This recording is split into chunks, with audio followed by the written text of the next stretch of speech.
Sometimes life can be so damn hard. You don't know where to go. Everything keeps falling apart. Yeah. You try to do your best, but only God knows that you've given everything you've got, but the world takes you down. You just keep moving on. Let your fears. So I want to welcome you all to tonight's A Time for Truth show. We have a special show tonight, regarding a technology that's been applied in many different countries, especially down in Colombia, where a colonel actually applied it to change the whole country, called The Way to Happiness. Very simple, common sense guide to better living. When I was younger, I really never thought anything was necessary. I thought it was common sense. And I didn't realize a lot of what I had received as common sense came from my family, my upbringing. And I assumed that it was similar for everybody.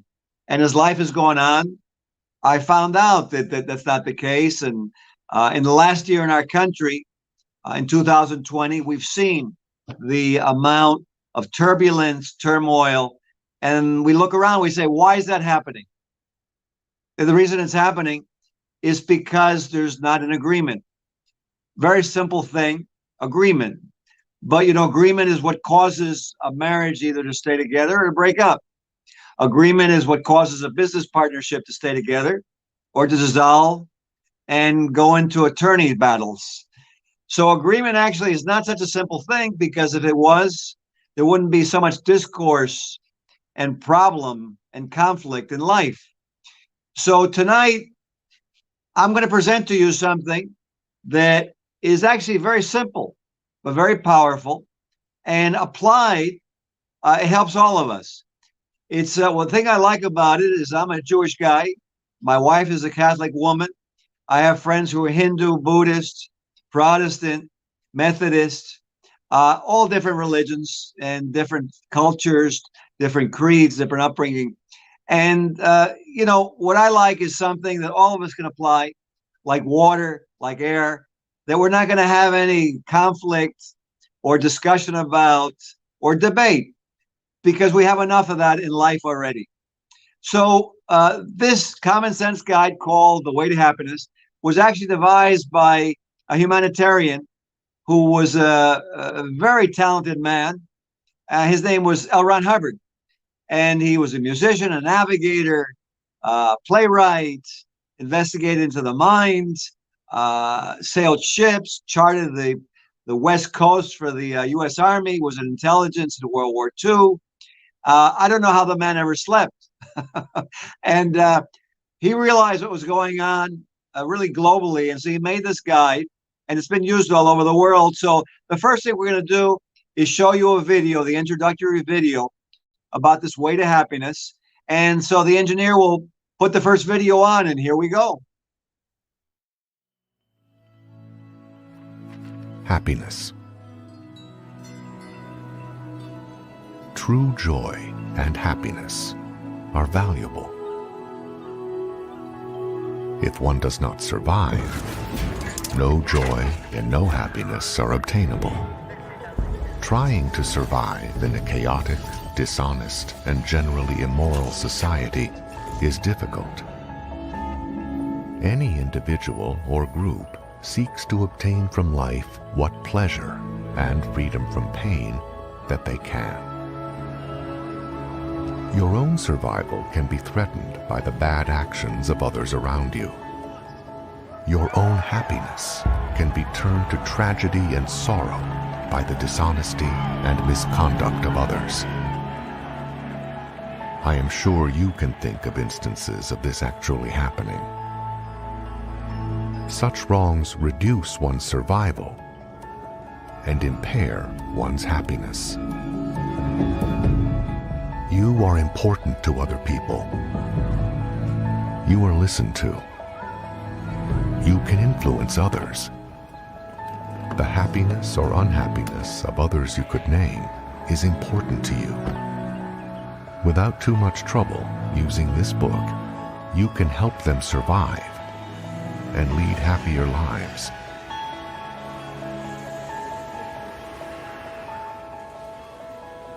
While no one can guarantee that anyone else can be happy, their chances of survival and happiness can be improved. And with theirs, yours will be. It is in your power to point the way to a less dangerous and happier life.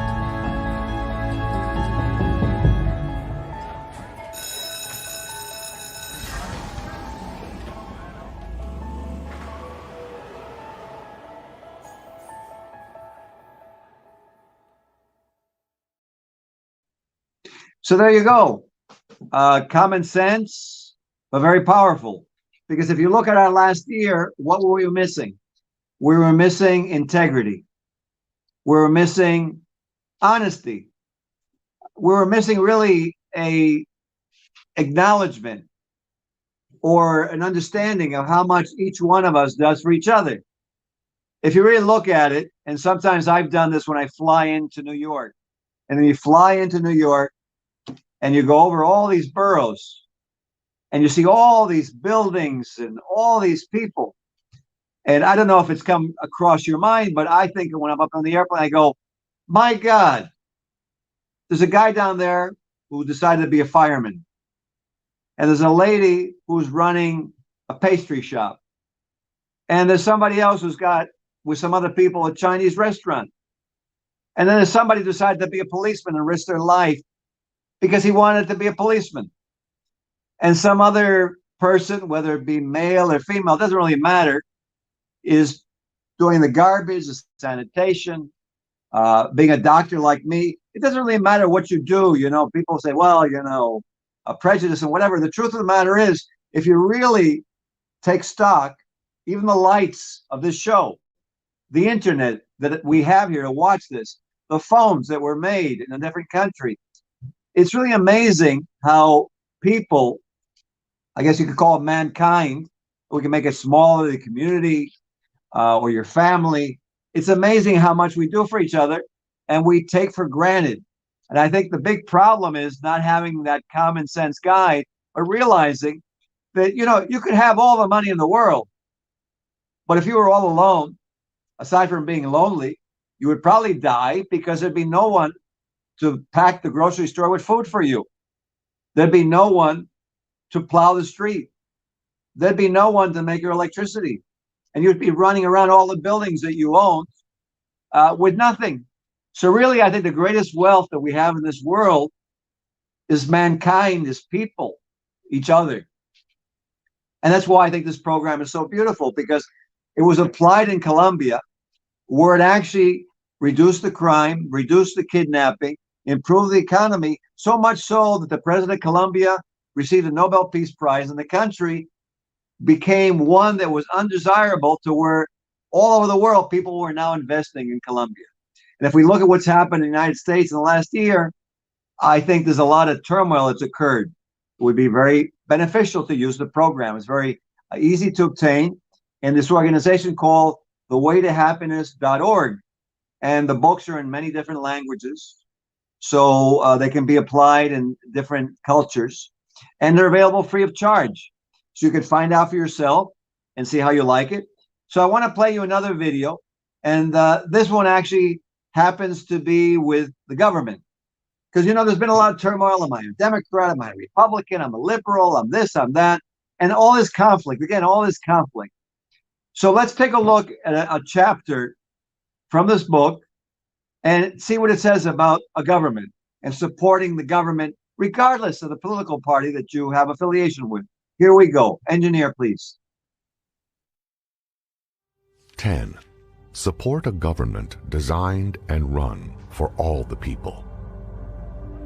Unscrupulous and evil men and groups can usurp the power of government and use it to their own ends. Government organized and conducted solely for self-interested individuals and groups gives the society a short lifespan. This imperils the survival of everyone in the land. It even imperils those who attempt it. History is full of such governmental deaths. Opposition to such governments usually just brings on more violence. But one can raise his voice in caution when such abuses are abroad. And one need not actively support such a government. Doing nothing illegal, it is yet possible, by simply withdrawing one's cooperation, to bring about an eventual reform. Even as this is being written, there are several governments in the world that are failing only because their people express their silent disagreement by simply not cooperating. These governments are at risk. Any untimely wind of mischance could blow them over. On the other hand, where a government is obviously working hard for all its people, rather than for some special interest group or insane dictator, one should support it to the limit. There is a subject called government. In schools, they mostly teach civics, which is merely how the current organization is put together. The real subject, government, goes under various headings: political economy, political philosophy, political power, etc. The whole subject of government and how to govern can be quite precise, almost a technical science. If one is interested in having a better government, one that does not cause trouble, one should suggest it be taught at earlier ages in schools. One can also read up on it. It is not a very difficult subject if you look up the big words. It is, after all, the people and their own opinion leaders who sweat and fight and bleed for their country. A government cannot bleed. It cannot even smile. It is just an idea men have. It is the individual person who is alive. You. The way to happiness is hard to travel when shadowed with the oppression of tyranny. A benign government, designed and run for all the people, has been known to smooth the way. When such occurs, it deserves support.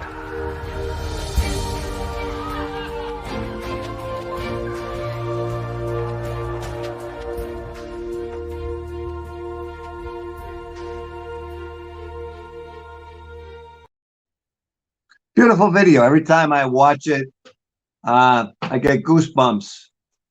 For me, myself, I was very lucky that we had this government in the United States of America, because I had to leave communism in Cuba as a little kid. And if it didn't exist, where would I have gone to? So to me, it's a form of paying back to our country and making sure that it survives. Because back then, where was I going to go to? And so what happened is, luckily, we were able to come here. I was able to get education. My family had to start over. Nothing was handed out. We had to work hard. My father had to start his profession over again from the beginning. So did my mother. But we had freedom and we had independence and the ability to make our own decisions, which is very, very valuable. So luckily, I've been able to really do well. I have a family. We have kids. We have grandkids. I have friends. I have a profession. And if you really look at out as you're watching this show, you really look at, we can all complain about what we have, but if you travel abroad and you think about, I'll give you a specific country, and I'm thinking about Haiti. And I've been to Haiti a few times in my efforts to do drug education. And it is horrific what's happening there and what's happening there right now, and the conditions of the Haitian people and what they've had to live in. And when I came there and I flew there the first time, I thought to myself, how can it be that here we are in this great country and only a few hundred miles away, people are suffering so much? Aren't they like me? What if I had grown up in Haiti? What if it was me who was there? And what if someone came to help me? And, I think a lot of times if we were really to take a look which is one of the precepts of this book, is to try and treat other people as you would want them to treat you. If you really think about that, and if you apply it even in your business, when you give quotes for a job, and you give them the quote that you would want if you had the job, or you're looking for a partner in life, you're single, and you're trying to find a spouse or just a friend to go out with. And what are you looking for? You're looking for someone that's going to treat you with respect and honesty. It seems so simple, yet you see how many relationships end up not being that way. And the state of what's happened over the last year or so, where people wondering what's true, what's not true, who do you trust, who do you not trust. So the book is something that allows each individual to make their own decision. Because, you know, when you try to force your idea on others, or even tell other people why they should do something, I don't know if you've noticed it, but I have, it doesn't seem to work. It seems like we're all very self-determined human beings. We like to make our own choices. We want to know the facts. We're kind of skeptical at times. We want to know if it's true, is it not true? And then once we have the facts, we want to look at it in our own space, our own time, make our own decisions, live our own lives. And if you really look at it, probably most of the people on the planet would want to do that all across the globe. So I would think it would be a good thing to preserve our country and our integrity in this country. And really, when you look at the precepts of how our country was founded, of, you know, a government of the people, a government for the people, a government by the people. And it's very interesting that our forefathers, who fought in the middle of winter with no heat, with no shelter, probably with very little food. I don't even know how, to be honest with you, how they didn't get frostbite, because they didn't have the modern Gore gloves and the heating pads. And amazing what these men, Washington, you know, Jefferson, all these men who founded this country and what they went through. And I'm sure they got hit by bullets, and how they managed to survive, and the kind of medical treatment that was available back then. And somehow, because they were fighting for something with enough idealism, continued.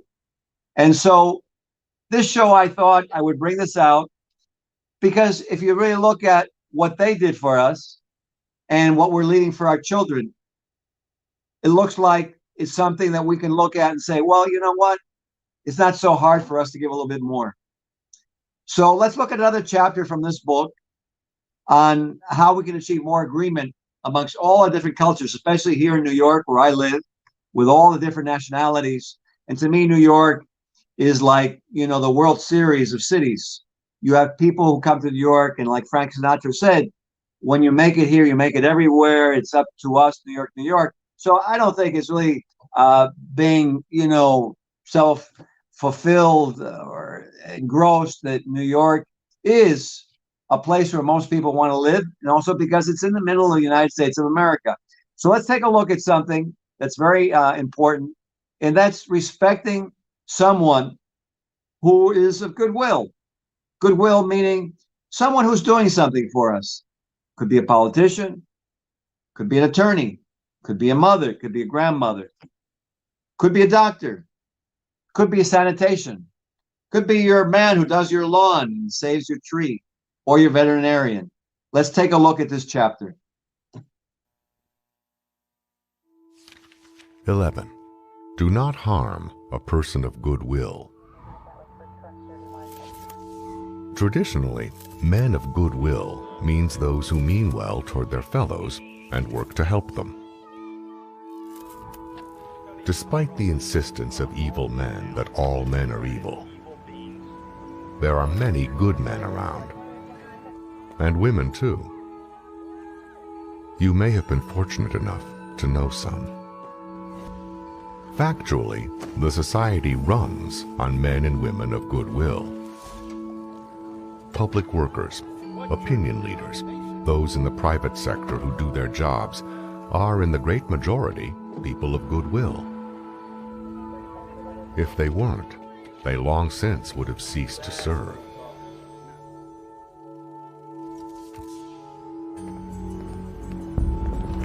Such people are easy to attack. Their very decency prevents them from overprotecting themselves. Yet, the survival of most of the individuals in a society depends upon them. The violent criminal, the propagandist, the sensation-seeking media, all tend to distract one's attention from the solid, everyday fact that the society would not run at all were it not for the individuals of goodwill. As they guard the street, counsel the children, take the temperatures, put out the fires, and speak good sense in quiet voices, one is apt to overlook the fact that people of goodwill are the ones that keep the world going and man alive upon this earth. Yet such can be attacked, and strong measures should be advocated and taken to defend them and keep them from harm.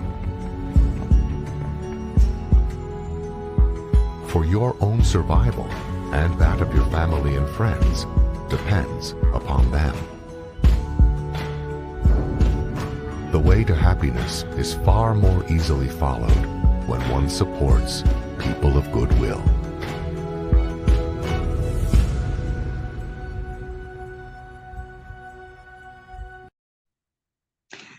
So there you go, a person of goodwill. If you look at it, most of us need to be acknowledged. So you know what? For me, I'm going to acknowledge all of you watching the video. You are people of goodwill. Why? Because when you get up in the morning, I would say that the majority of us go out and we do something. We provide something. And unfortunately, maybe it's not appreciated. Or in today's world, where all of it is like marketing and about, a new technique where you're going to make $80,000 from your computer while you see no one at all during the day.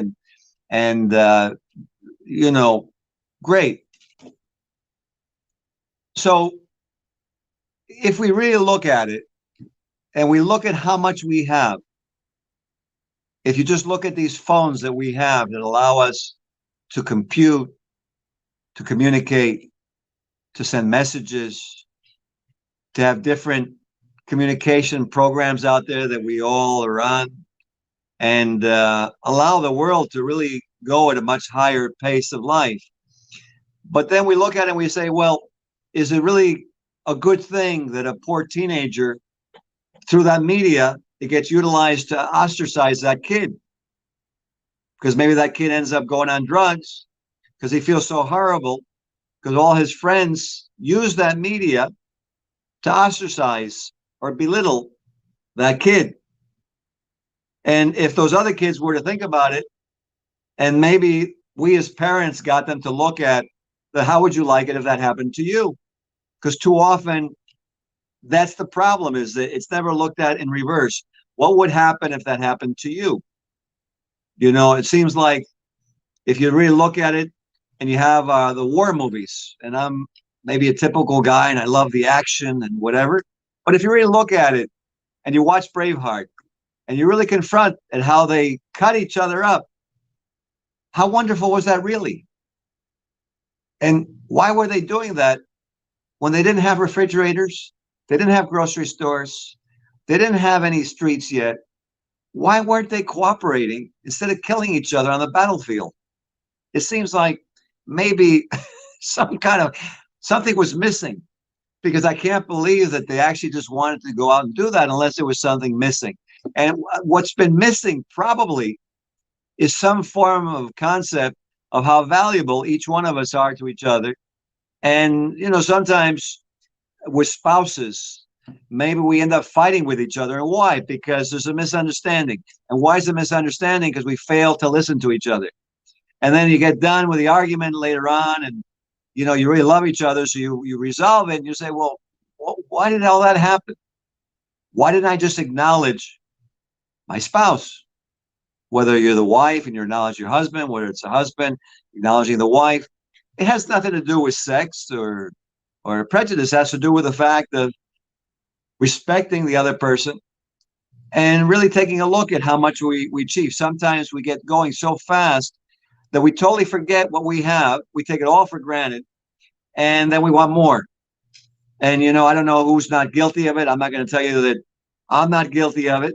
So, the thing that's so beautiful about the program is that, as I was telling you at the beginning of the show, it's been utilized in different countries, and it's actually caused tremendous changes, because what it does is, as the person reads the booklet, and it comes in little booklets, and you can get this on YouTube. There are public service announcements of the way to happiness, and you can also go on the actual site, and it has courses you can do for free, and it has videos you can watch, and you can actually utilize it also with a virtual classroom.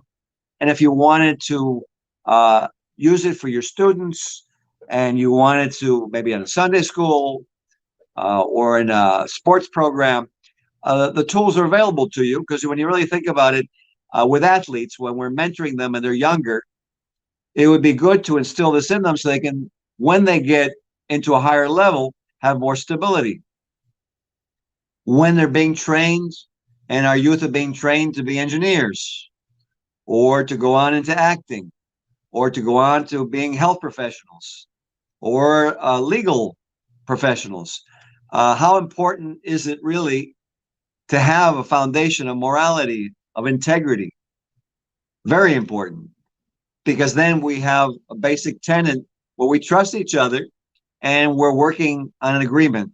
And again, we go back on why this book was formulated. So let's take a look. And at this point, you may all want to kill me. I don't know. I was a little bit, wondering whether I should present this or not.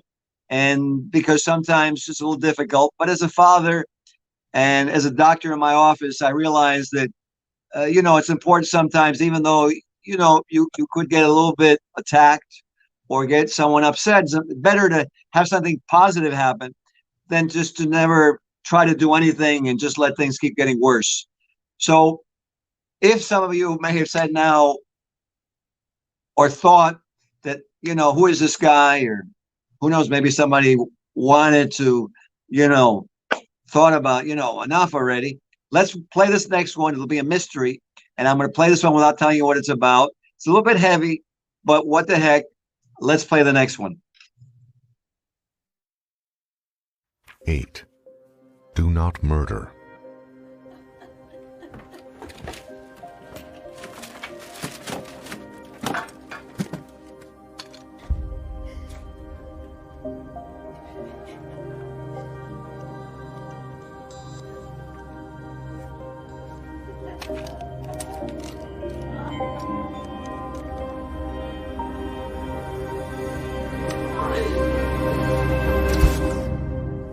Most races, from the most ancient times to the present, have prohibited murder and punished it heavily.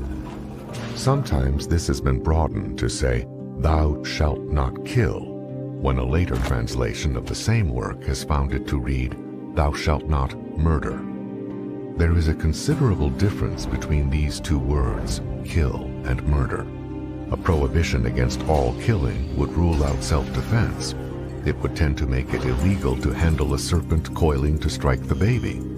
It would put a race on a diet of vegetables. I am sure you can see many illustrations of the difficulties raised by a prohibition against all killing. Murder is another thing entirely.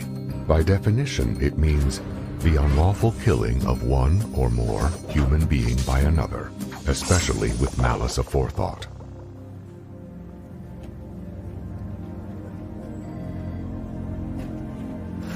One can easily see that in this age of violent weaponry, murder would be all too easy.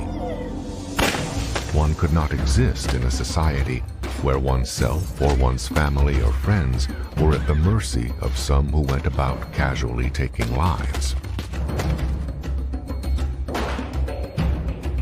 Murder justly bears the highest priority in social prevention and retaliation.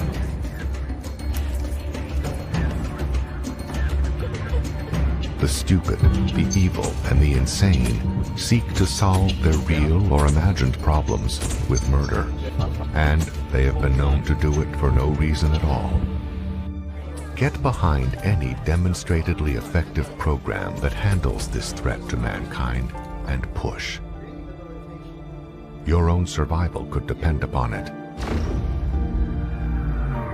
The way to happiness does not include murdering, or your friends, your family, or yourself being murdered.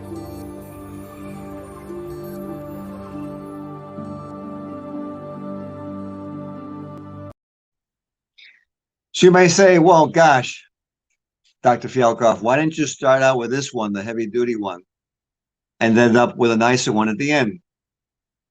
And my answer to that would be, life is what it is. And I think it's more important that we can change. And I always love the end of the Rocky movie when he's fighting Drago, the Russian guy in Russia. And he really wants to avenge Apollo's death. And he finally wins. And it's only a movie, but it's got a great theme and great message. And at the end, he goes, you know, I saw a lot of people in here didn't like him too, didn't like me. I didn't like you as much too. But since people's been changing and I's changed, and I've seen you's change too. We can all change. And you see they all get up and they're all clapping and going crazy at the end. And even the commissar gets up, and because he's pressured by the others, which is what the book does. You know, it creates common agreement, and it pressures those of us who maybe should appreciate more. And he even got up. And the theme of that movie was change. And, you know, I know how many of you watch and like Rocky, but, you know, I like that simple theme of his, change, that we can all change. And what this book does is it allows us to change. And it's a very real book. And the message I wanted to leave you with is that when you're out there watching this show today, is pick up a copy and start reading it. What ends up happening is it ends up dispelling things that were told to you that you never really agreed with. And it tends to also bring in and says, you know, I used to believe that. Why did I go away from it? Or, you know what, I always thought that was the right thing, but I thought I was old-fashioned. And it's very interesting because it does stabilize you, just like it stabilized the country of Colombia. So I hope you found this beneficial. If you're out there and you're having problems as a couple, pick up a copy, each one of you, and read it and see if you can apply some of the precepts to your relationship. If you're a sports coaching kids and you're trying to figure out how you're going to get these guys who are really good athletes, but they just won't coordinate, give them a copy of the book. If you yourself are trying to find a new vocation or frustrated with your job, get a copy of the book. And I wish you a good future. I hope it changes things for you. I hope you've enjoyed the show and this episode of A Time for Truth. And we will have more episodes coming up in the next few weeks. And I wish you a very happy week coming up. And the spring really comes back. It kind of came, and then the cold came back in. But now we appreciate the spring even more. So have a very good night. And I'll see you next time. Sometimes life can be so damn hard. You don't know where to go. Everything keeps falling apart. Yeah. You try to do your best, but only God knows that you've given everything you've got, but the world takes you down. You just keep moving on. Let your fears. All right, you're good.